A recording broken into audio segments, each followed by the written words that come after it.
پچھلی 2 نشستوں میں ہم نے تورات، انجیل اور زبور کا تحقیقی جائزہ لیا۔ آج ہم قرآن پاک کا تحقیقی جائزہ لیں گے اور یہ جانیں گے کہ یہ قرآن پاک کیا وہی قرآن پاک ہے جو رسول اکرم صلی اللہ علیہ وسلم پر نازل ہوا یا نہیں۔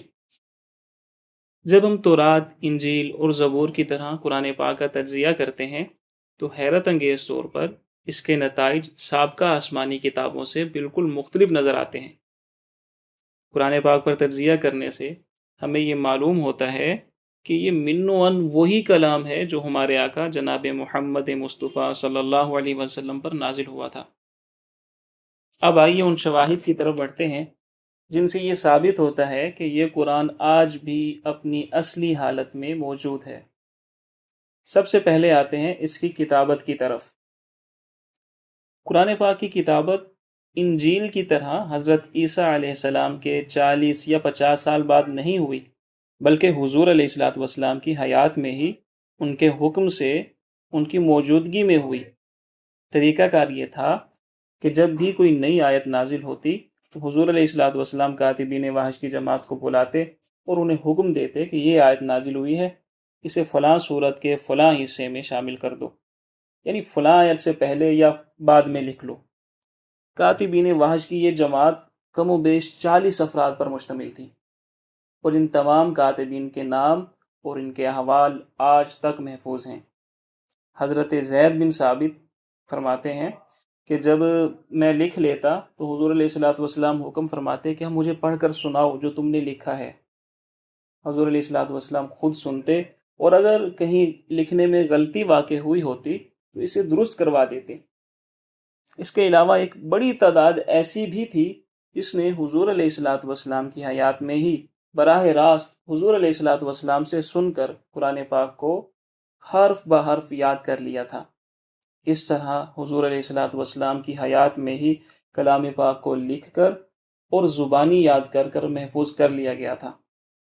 حضور علیہ الصلوۃ والسلام کی وفات کے بعد جناب صدیق رضی اللہ تعالیٰ عنہ کے دور خلافت میں ان کے حکم اور ان کی نگرانی میں حضرت زید بن ثابت رضی اللہ تعالیٰ عنہ نے کلام پاک کو جمع کرنا شروع کر دیا۔ جی ہاں، حضرت زید بن ثابت وہی صحابی ہیں جو بچپن سے ہی حضور علیہ الصلوۃ والسلام سے تربیت پا رہے تھے، اور لوگ انہیں حضور علیہ الصلوۃ والسلام کا منہ بولا بیٹا کہنے لگے تھے۔ وہ نہ صرف خود حافظ قرآن تھے بلکہ حضور علیہ الصلوۃ والسلام کے لیے وحی کی کتابت بھی کیا کرتے تھے، اور کاتبین وحی میں مرکزی حیثیت کے حامل تھے۔ اس کے باوجود قرآن پاک کو ایک مصحف میں اکٹھا کرنے کے لیے انہوں نے نہایت احتیاط کا مظاہرہ کیا۔ وہ اس طرح کہ وہ کوئی بھی آیت قرآن پاک میں اس وقت تک نہیں لکھتے تھے جب تک اسے کم از کم 2 صحابہ کے پاس ہو بہو لکھا ہوا نہیں دیکھ لیتے تھے۔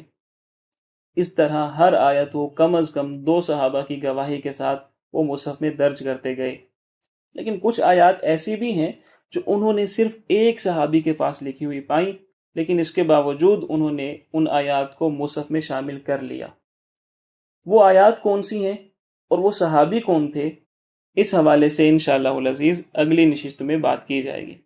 ابھی ہم موضوع کی طرف واپس آتے ہیں۔ اس طرح حضرت ابوبکر کے دور میں قرآن پاک جو کہ مختلف چیزوں پر مختلف حصوں میں لکھا ہوا تھا اور مختلف لوگوں کے پاس موجود تھا، سب کو اکٹھا کر کے ایک ہی مصحف میں درج کر دیا گیا۔ حضرت ابوبکر کی وفات کے بعد یہ مصحف حضرت عمر کی تحویل میں رہا، اور پھر حضرت عمر کی وفات کے بعد یہ مصحف حضرت حفصہ سلام اللہ علیہ کے پاس محفوظ رہا۔ حضرت عثمان رضی اللہ تعالیٰ عنہ نے اپنے دور خلافت میں حضرت زید بن ثابت، حضرت سعید بن العاص، حضرت عبد الرحمن بن حارث اور حضرت عبداللہ بن زبیر، ان 4 افراد پر مشتمل ایک کمیٹی قائم کی اور حضرت حفصہ سے وہ مصحف منگوا کر اسے نقل کرنے کا حکم دیا۔ ان 4 افراد نے مل کر اس مصحف کے ذریعے 5 سے 7 نسخے ترتیب دیے جو ہو بہو اس مصحف کے عین مطابق تھے۔ حضرت عثمان نے وہ مصاحف اسلامی سلطنت کے بڑے بڑے شہروں میں بھجوا دیے، جیسا کہ مکہ، شام، بصرہ اور کوفہ وغیرہ میں۔ قرآن پاک کے حفظ کا سلسلہ کبھی منقطع نہیں ہوا۔ ہر پیڑھی اپنی اگلی پیڑھی کو قرآن پاک حفظ کرواتی رہی، جبکہ کتابت کا سلسلہ بھی جاری و ساری رہا۔ اس سبب سے قرآن پاک آج تک اپنی اصلی حالت میں بغیر کسی زبر زیر کی تبدیلی کے محفوظ ہے۔ اور ایسا ہوتا بھی کیوں نہ، کیونکہ اس کی حفاظت کا ذمہ تو خود اللہ تعالیٰ نے اپنے سپرد کیا ہوا ہے۔ 2015 میں ایک پی ایچ ڈی طالبہ البا فیڈلی نے قرآن پاک کے ایک قدیم ترین نسخے پر ریسرچ کی۔ آج کی تاریخ میں اس نسخے کو برمنگم قرآن حجازی یا قرآن مینوسکرپٹ کہا جاتا ہے۔ یہ نسخہ برطانیہ کی برمنگم یونیورسٹی کی کیڈبری ریسرچ لائبریری میں موجود ہے۔ آکسفورڈ یونیورسٹی میں اس کی ریڈیو کاربن ڈیٹنگ کی گئی تو انکشاف ہوا کہ یہ نسخہ 568 عیسوی سے 645 عیسوی کے درمیانی عرصے کا ہے۔ نبی کریم صلی اللہ علیہ وسلم کا وصال 632 عیسوی میں ہوا، یعنی اس بات کے 95% امکان ہے کہ یہ چمڑا اس وقت موجود تھا جب آپ علیہ الصلوۃ والسلام حیات ظاہری کے ساتھ موجود تھے یا آپ کو وصال فرمائے چند ہی برس گزرے تھے۔ یہ نسخہ چمڑے کے 2 صفحات پر مشتمل ہے، جس میں سورہ کہف، سورہ مریم اور سورہ طٰہٰ کی چند آیات درج ہیں۔ اس نسخے میں سب سے حیران کر دینے والی بات جو البا فیڈلی کو نظر آئی وہ یہ تھی کہ اس کی تحریر اور الفاظ موجودہ دور کے قرآن سے 100% میل کھاتے ہیں۔ اس میں وہی الفاظ، وہی ترتیب اور وہی آیات ہیں جو آج ہم تلاوت کرتے ہیں۔ اس ریسرچ سے یہ ثابت ہو گیا کہ 1400 سال پہلے بھی قرآن وہی تھا جو آج ہمارے پاس موجود ہے۔